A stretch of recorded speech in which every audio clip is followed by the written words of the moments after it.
नमस्कार दोस्तों, मेरे YouTube चैनल आर के वैद्या होम्योपैथी में आप सभी का स्वागत है। दोस्तों, आज मैं आपके लिए एक हॉरर स्टोरी यानी कि एक डरावनी कहानी लेकर आया हूँ। आप सभी को इस कहानी को सुन के बड़ा मज़ा आएगा और साथ में डर का भी एहसास होगा। तो आइए शुरू करते हैं आज की यह डरावनी कहानी। यह कहानी राजस्थान के कोटा शहर की एक भूतिया हवेली की है।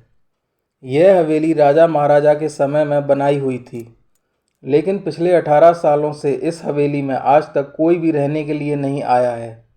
इच्छा होने पर भी इस हवेली में कोई भी नहीं रह पा रहा था, क्योंकि लोगों का कहना था कि इस हवेली में भूत प्रेत का साया है। जब अजीत सिंह को इस हवेली के बारे में पता चला तो उन्होंने तय किया कि वे इस रहस्य को जानकर ही रहेंगे, क्यों लोग इस हवेली में नहीं आ पा रहे हैं। उसने मजबूत इच्छा शक्ति से हवेली में रहने की पूरी तैयारी कर ली। जब उसने हवेली के अंदर जाने के लिए पैर आगे बढ़ाए तो दरवाजे पे किसी अनजान व्यक्ति ने उसे रोक लिया और नज़दीक जाके बोला, कौन हो आप और किधर जा रहे हो? अजीत सिंह ने जवाब देने के बजाय उसके सामने सवाल किया, जी आप कौन हैं? मेरा नाम अर्जुन सिंह है, मैं यहीं पास में ही रहता हूँ, उस व्यक्ति ने जवाब दिया। अजीत सिंह ने कहा, ओह अच्छा, मैंने सुना है कि यह एक भूतिया हवेली है और यहाँ कोई नहीं आ पाता है, इसलिए मैं इस हवेली में एक दिन रुकने का फ़ैसला लेके आया हूँ। अर्जुन सिंह, जी हाँ, आपने सही सुना है और आप भी अंदर मत जाइए। मेरी माने तो आप भी वापस लौट जाइए, यहाँ बहुत खतरा है। यह सुनकर अजीत सिंह खुश हो गया, जैसे उसकी कोई लॉटरी लग गई हो। अर्जुन सिंह ने खुशी को देखकर बोला, आप क्यों खुश हो रहे हो? आपको तो भूत का नाम सुनकर डर लगना चाहिए। शायद आपको पता नहीं होगा कि मैं भूत प्रेत में काफ़ी दिलचस्पी रखता हूँ। अगर इस हवेली में भूत है तो मैं अंदर ज़रूर जाऊँगा और सारी सच्चाई का पता भी लगाऊँगा। इतना कहकर अजीत सिंह उस हवेली में चले गए। अंदर जाके अजीत ने अपनी बैग को साइड में रखा और हवेली के चारों ओर देखने लगा। सारे रूम्स भी चेक कर लिए थे। बाद में ड्राइंग रूम में आके सोफे पर बैठ गया। उसने वहां बैठकर दारू के 2-4 पैग भी लिए। वहीं अचानक उस रूम में लाइट का एक बल्ब चालू बंद होने लगा, लेकिन अजीत ने उस पर ध्यान नहीं दिया। थोड़ी देर बाद सारे बल्ब चालू बंद होने लगे।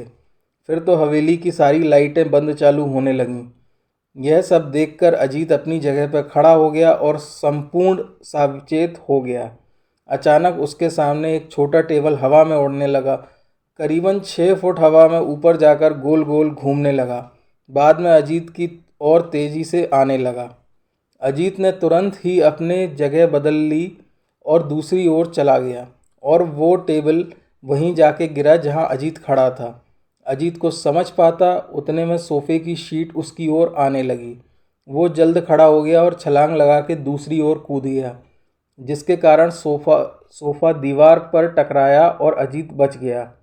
अचानक सब कुछ शांत हो गया। अजीत ने चारों ओर सतर्कता से देखा और बड़ी आवाज़ में बोला, तुम जो भी हो सामने आकर बात करो। वहीं एक बड़ी परछाई उसके सामने आई। अजीत ने परछाई को देखकर बोला, कौन हो तुम और क्यों मुझे मारना चाहते हो? परछाई, तुम्हारी भूल के कारण। अजीत, मेरी भूल? मैंने कौन सी भूल की? परछाई, इस हवेली में आने की भूल। मैंने किसी को भी इस हवेली में खुश नहीं देखा। अजीत, लेकिन क्यों? वो पछताने जवाब दिया, आज से 18 साल पहले इस हवेली के मालिक ने मुझे यहीं पर मार डाला था। मेरी कोई गलती भी नहीं थी। इस कारण की वजह से मेरी आत्मा इस हवेली में भटकती रहती है। मैं किसी को भी इस हवेली में नहीं रहने दूंगा, क्योंकि इस हवेली में मेरा खून हुआ था। इस हवेली में जो भी रहने के लिए आएगा उसकी मौत निश्चित है। अजीत ने कहा, मैं तुम्हें अपनी असली रूप में देखना चाहता हूँ। तुम मैं मारने से पहले मैं यह इच्छा अवश्य पूरी करूँगा।